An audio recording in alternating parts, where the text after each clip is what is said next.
A very warm welcome to richplanet.net, the programme which aims to uncover the truth behind the alien and UFO mystery. I'm Richard D. Hall, and this week's programme is about UFOs. Before we get underway, I want to explain why the UFO subject is so important to me personally. Having studied the information that's available, it is clear that the extraterrestrial phenomenon is being played down and hidden from the population at large. But it's not just information about UFOs and ETs that I would like the government to come clean about. It's all the other information which I believe is being hidden from the public, which is cloaked by the same layer of secrecy. So what are these secrets? I'm going to list 30 secrets and split them into 3 categories: definite, probable, and possible.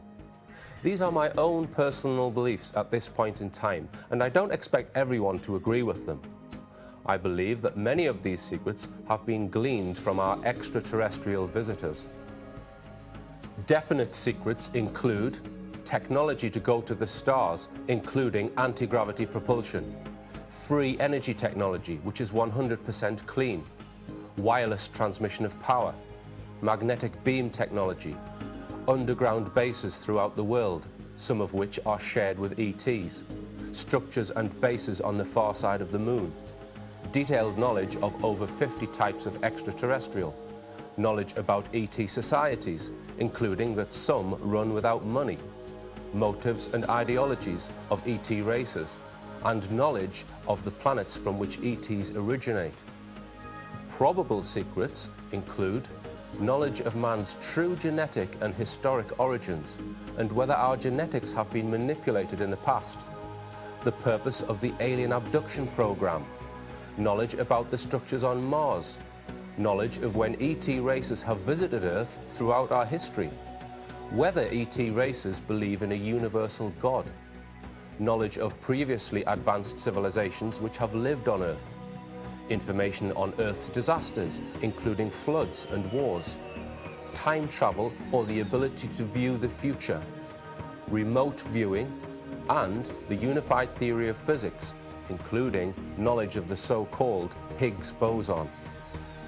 And finally, possible secrets include knowledge of whether human beings have a spirit, what a spirit is in scientific terms, knowledge of whether human beings reincarnate when our physical body dies, a cure for AIDS, a cure for cancer, knowledge of who built the pyramids and what the real purpose was, knowledge of the inner workings of the atom and whether the atom itself can cease to be tangible in our known universe by changing its vibrational state, how the universe manifested itself, whether there are other universes, and finally, whether there is a reason for 95% of our DNA being seemingly redundant. In this and in the forthcoming programs, I requested the opinions of 3 experts, who between them have been investigating the UFO subject for many decades. Tim Good is one of the world's leading UFO investigators.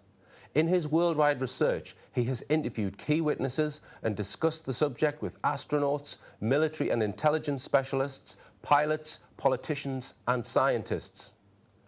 Gary Heseltine is a detective constable and has investigated hundreds of police UFO cases in the UK, involving 700 British police officers. His PRUFOS database, the police reporting of UFO sightings, has been compiled over the last 7 years of investigation.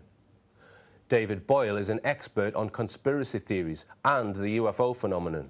He runs a fascinating visitor attraction at Blackpool called the Exhibition of the Workings of the Universe. I started by asking Gary Heseltine to describe the PRUFOS database. So in total, we're now looking over 300 reports going back to 1901, involving over 700 British police officers. With every year, broadly speaking, I put 100 officers involved, because like some cases may involve 5, others 2, some 10, some 14. I mean, there is a particular case up that's released under the MOD files about Hexham and that sort of Ashington, and there's a case there that involves 14 officers seen from 4 different vantage points. There are 4 patrol cars of 2 officers and 6 officers on the ground walking the beats. I asked Gary if there were any cases where officers had come within very close range of a UFO. Yeah, no. Again, with all the cases on the database now, I didn't do it for the first 4 reports, but I then started to adopt the HINEC classification system. Close encounter of the first kind, second kind, third kind, nocturnal lights, daylight discs, etc. So they're all broken down like that. The most common one obviously seen is nocturnal light. This is the most common police type of sighting, is a bright white light, like what I saw at 2 or 3 in the morning. There are probably now some 30 or 40 cases where they've been seen within what I call 400 metres. Before we hear more from our UFO experts, I will explain a little bit about the theory behind some of the flying saucers which are seen in our skies. Many, but not all UFOs have a classic flying saucer shape, and there are many close-up photographs taken all over the world to back this up. In the last programme on UFOs, I explained the operation of the Bob Lazar craft, which uses element 115 at the heart of an antimatter nuclear reactor to generate a gravity wave, which is focused by 3 gravity amplifiers. This is not the only method proposed for anti-gravity propulsion. The following method is backed up by laboratory tests that have been carried out on Earth. Many flying saucer-shaped craft are reported to have a rotating outer ring. Some have 2 counter-rotating rings. It has long been suspected that the force of gravity is in some way linked to electromagnetism. The force that pulls us to the Earth is linked to the force within a magnet. Scientists call this the unified theory of physics, which describes all of the forces in the universe in one simple equation. This is the holy grail of physics, and scientists are still trying to discover it. In 1996, Russian scientist Eugene Podkletnov was experimenting with superconductors. A superconductor is a substance which at very low temperatures has 0 electrical resistance. This means if it is used in an electric generator, massive electric currents can be achieved. Conventional physics tells us that if you spin a conducting disk in a magnetic field, an electric current is generated. The faster the rotation, the higher the current. Podkletnov found that when a superconducting disk is spun at very high speed in a magnetic field, another effect is produced. If an object is placed in the center of the disk, its weight reduces due to an anti-gravity effect or gravitomagnetic field. It's believed that this type of machine could be improved by, instead of rotating a solid superconductor, a frictionless conducting liquid or superfluid could be used. The anti-gravity effect of such a machine would only be limited by how fast the liquid could rotate. If we were to use this technology to design a vehicle to travel into space, it would look like a flying saucer. In fact, it would have all of the characteristics which are observed with flying saucers, which are phenomenal gravity-defying acceleration, a large electric field, a glowing aura caused by the electric field, and totally silent operation. Ben Rich was head of Lockheed's Skunk Works, an organization which developed many experimental aircraft. Tim Good explained some of the secrets which he revealed during his retirement. In 1993, 2 years before he died, Ben Rich made some very interesting statements at the University of California Department of Engineering. And 2 friends of mine, colleagues in UFO research, were present. And one of the things Ben Rich said was that he was asked about the UFO situation, and he said a lot of these projects are buried in very, very compartmentalized black budget things. Huge sums of money are involved, and it would take an act of God to get this out, to get the technology out to benefit humanity. And he confirmed, he said, we now have the technology to go to the stars. That was in 1993. Okay. And he's made other comments confirming the existence of both extraterrestrial UFOs and what he sometimes referred to as UFO unfunded opportunities, which meant Earth-developed spacecraft, which the Americans have and have had for quite some time, just to confuse the whole UFO issue. Gary Heseltine explains some UFO characteristics which are often observed in UFO sightings. I've got a pretty good knowledge about the broad picture of UFOs and the history of it, and there are some definite flight-type characteristics that are seen now that I would say represent genuine UFO, i.e. instant acceleration, instant stop, vertical acceleration up into the air and down to the ground, reverses in direction, right-angled turns, all in silence, multiple objects sometimes separating and then going back into each other. They are classic, what I would call genuine UFO characteristics, things that we cannot do in the conventional sense. I asked Tim Good if he thought the flying saucer shape, often observed, could be explained by the physics of rotating superconductors. Well, the problem there is that there are plenty of craft which aren't of the classic flying saucer shape, but certainly I think that that could well apply.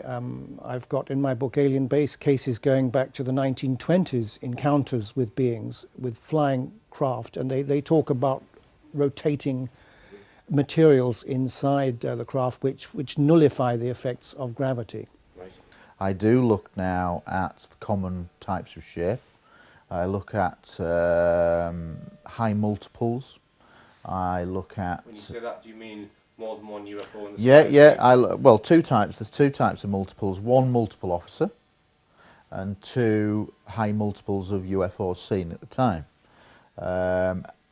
Over the entire 7 reports, broadly speaking, what is fascinating for me and has always been the lead statistic is that approximately 70 to 75% of cases on the database are multiple officer witness.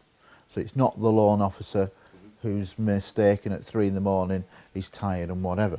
That was the perception perhaps before that the skeptics might use.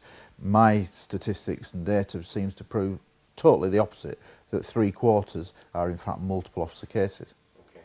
Another characteristic of UFOs is their ability to make themselves invisible. This was demonstrated at Edwards Air Force Base to President Eisenhower in 1954. Edwards Air Force Base, which was then top secret for top secret aircraft, there was a meeting arranged in February 1954. I don't know any more. I do know some things that happened as a consequence of that, but there was a meeting with Eisenhower and some top officials, including the American head of the Catholic Church, Cardinal McIntyre, I think, and a few other high-ranking people, named who they have been named in one famous letter, which I published in Alien Liaison. I think it definitely did happen. My information was that there was a follow-up arrangement to transfer technology. This was given to me by another source, and a meeting, I don't know if Eisenhower was involved at this particular meeting, but I know that some scientists went out to a certain desert location and were taken out by some CIA guys. And it's alleged that they demonstrated that their ship could become invisible. Yes. Yeah. And Apparently to Eisenhower's tremendous embarrassment. Okay. Okay. And he said that they said they wanted to educate Earth people. They were very concerned about the nuclear build-up and everything. And Eisenhower was quite shocked by this, and he said, "I don't think we're ready for that yet." And in the end, apparently they agreed, and they said, "Well, we're not going to stop being around, you know." And many of the larger UFO craft are described as huge black triangles.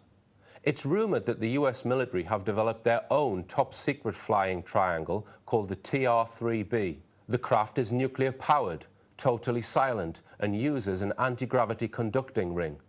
The ring surrounds a rotatable crew compartment and is filled with plasma. The device is known as a magnetic field disruptor. The plasma is mercury-based and pressurized to 250,000 atmosphere at a temperature of minus 123 degrees centigrade. then accelerated through the ring at up to 50,000 RPM to create a superconductive plasma which results in anti-gravity disruption. The magnetic field disruptor generates a magnetic vortex field which disrupts or neutralizes the effects of gravity on mass within proximity by 89%. This means that if you stood in the middle, you would suddenly weigh 1/10 of your actual weight. We heard from Tim Good that not all craft are flying saucer shaped. Often, huge craft have been sighted in various shapes, some described as bigger than a football pitch. Two famous cases of such craft were witnessed at Phoenix in 1997 and Stevensville, Texas in 2008. There have been many recorded cases where multiple, smaller UFOs, including the flying saucer type, have been seen flying around and about the larger craft.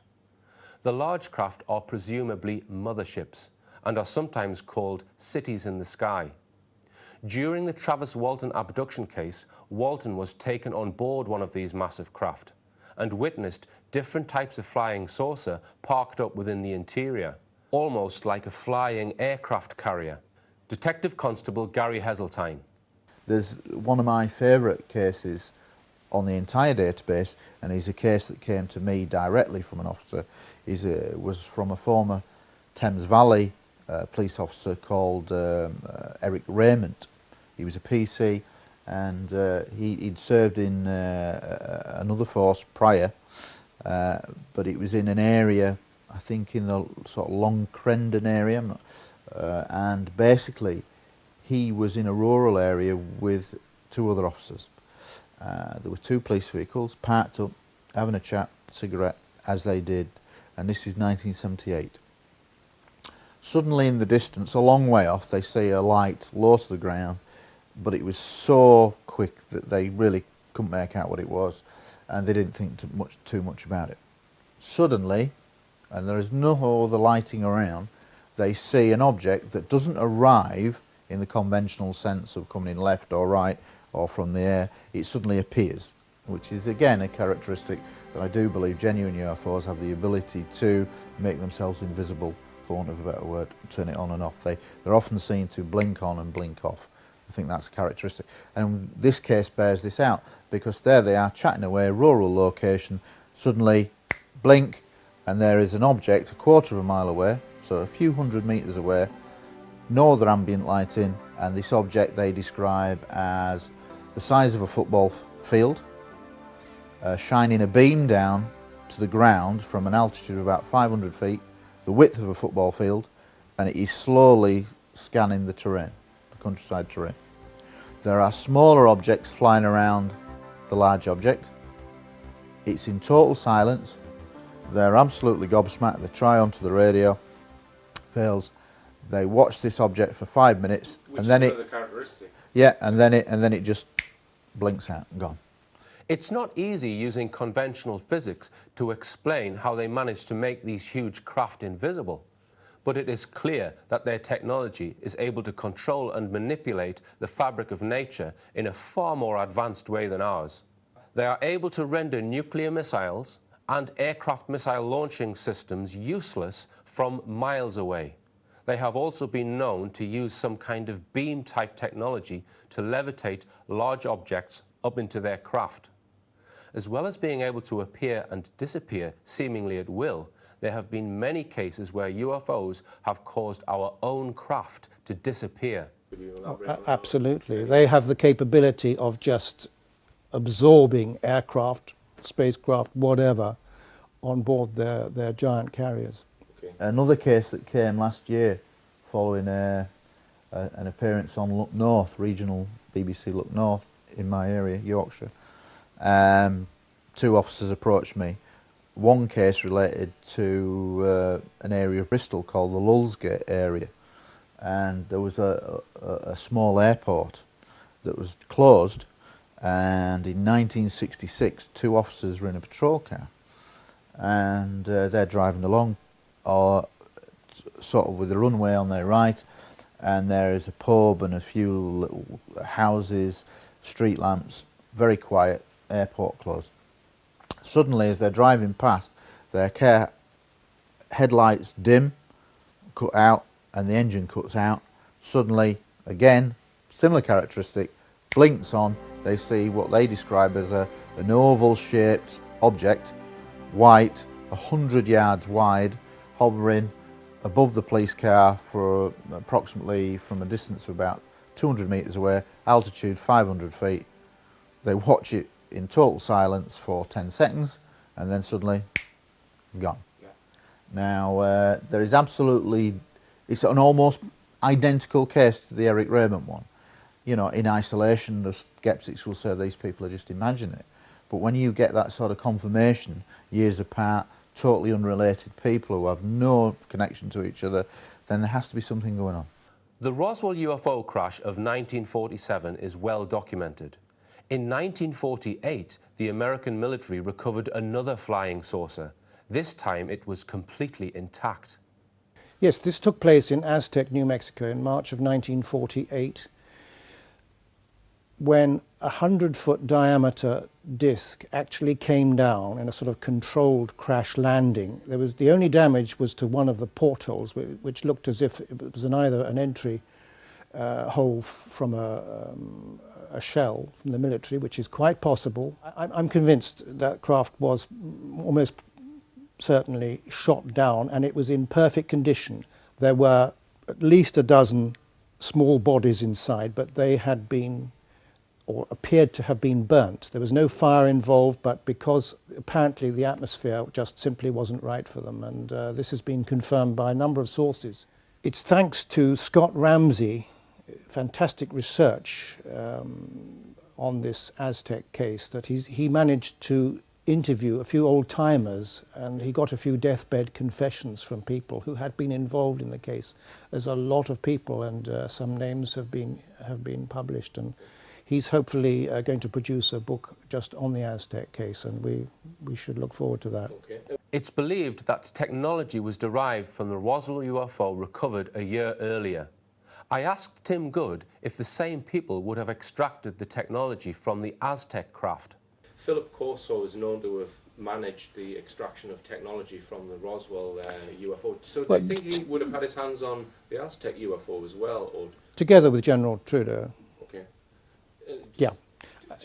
Do you think it all depends? If I was in his shoes, I would say, well, I don't want the crashed one. I want the whole one. Well, maybe everything's on a need-to-know basis. You know, maybe Trudeau and Corso did not have a need to know about the Aztec one, which has always been far more sensitive than the Roswell one. The Roswell one, they learned some stuff. Sure, they got a lot of materials and some bodies, but the Aztec was an absolute gift from heaven, literally. I mean, incredible. And the technology, that's 1948, and according to my understanding, the Americans have had that technology for quite some time, to the extent that they have developed some discs and other type craft. In next week's programme, I will be looking at how the Americans have managed to keep this technology well away from the public eye.